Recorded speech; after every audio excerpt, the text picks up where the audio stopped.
The isekai genre of anime is probably the genre of anime that has the most mixed opinions from anime fans. On one hand, you have that group of people who don't really like isekai, and that's mainly due to the fact that there's just too many isekais that are being made, and for the most part, it seems that there's always a new isekai every anime season, no matter what. But on the other hand, you have that group of people who say that even though there's a lot of isekais, there's still a good portion of isekais that have come out in that genre. Series like Mushoku Tensei, ReZero, The Time I Got Reincarnated as a Slime, Overlord, etc. are part of the isekai genre. But if there's one isekai that I feel that hasn't gotten a lot of attention, or a lot of people have probably forgotten and most likely they didn't watch it, was because either A, they're just tired of isekais, or B, they probably just forgot that this series existed, and this is The World's Greatest Assassin, an anime that came out last year of the fall season of anime. Now, one thing that's worth mentioning is that this is a series that's made by the same author that did Radio Healer, Rui Tsukiyo. And the reason why I'm saying this is because when I found out about that, I was kind of worried about how the World's Greatest Assassin is going to be,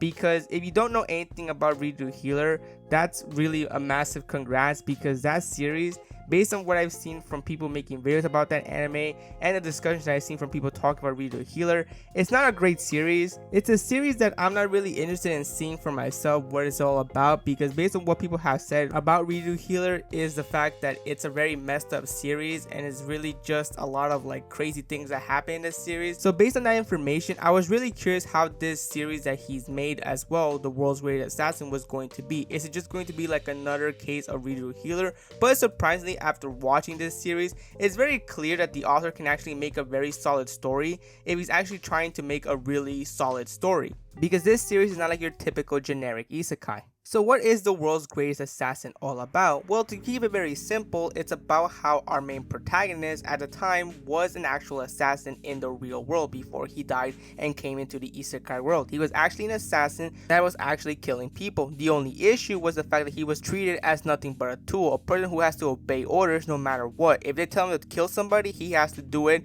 whether he likes it or not. And of course, over time, once he kept doing this over and over and over again, he lacked any human emotions. But of course, since he's been doing this for a really long time, there was going to be a point when he was done with the assassin life. However, the organization that contracted him and made him an assassin pretty much had different ideas. They were actually trying to kill him because he was no longer deemed necessary, and thus he is killed. But because it's an isekai, remember, he is going to be going into an isekai world, and this is where the story starts to get even more interesting and starts to do different things than your typical isekai. The goddess in this world actually tells our protagonist that he can actually go back to the human world. The only catch is the fact that he's going to lose his memories and he's going to become a completely different person. But the second option is that he can actually keep his memories but go into an isekai world. The thing is that he has to do something for the goddess, and this is not kill the demon king but actually kill the hero. And this is where really things start to become interesting, because this isn't your typical isekai thing.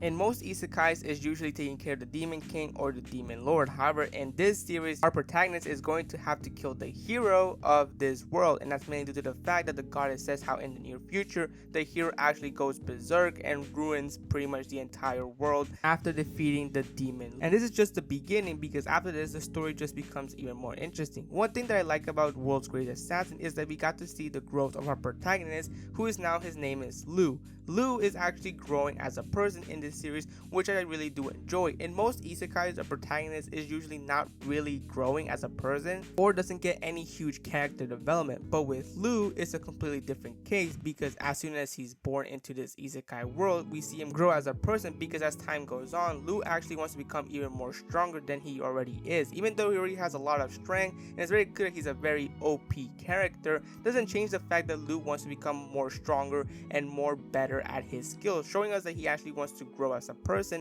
And it's very clear that he's taking this actually seriously. He's not goofing around. That's mainly due to the fact, like I stated before, he needs to actually kill the hero, because like the goddess stated that in the near future the hero goes berserk and could cause massive world destruction, something that Lou doesn't want that to happen, because it's very clear he is trying to enjoy the second chance he got in life. And another thing I forgot to mention is that in this isekai world, he's actually an assassin once again. He was already an assassin in his human world, but now it seems that he's an assassin once again. in the isekai world. However, one thing that's different and that's something that Lu wants to change is the fact that he doesn't want to be treated as a tool. You see, like I mentioned before, in his previous life he was pretty much treated as a tool who lacked human emotions, but now that he has a second chance in life, he wants to change that completely. He actually wants to feel human emotions and what it's like, because in his previous life he never got the chance to do that. So even though he's an assassin in the isekai world, he still wants to be human. He wants to be treated like a human being and not just some tool that only does and says whatever the person tells him to do. But of course, he can't defeat the hero all by himself. He needs to have allies and people around him in order to help him with his mission.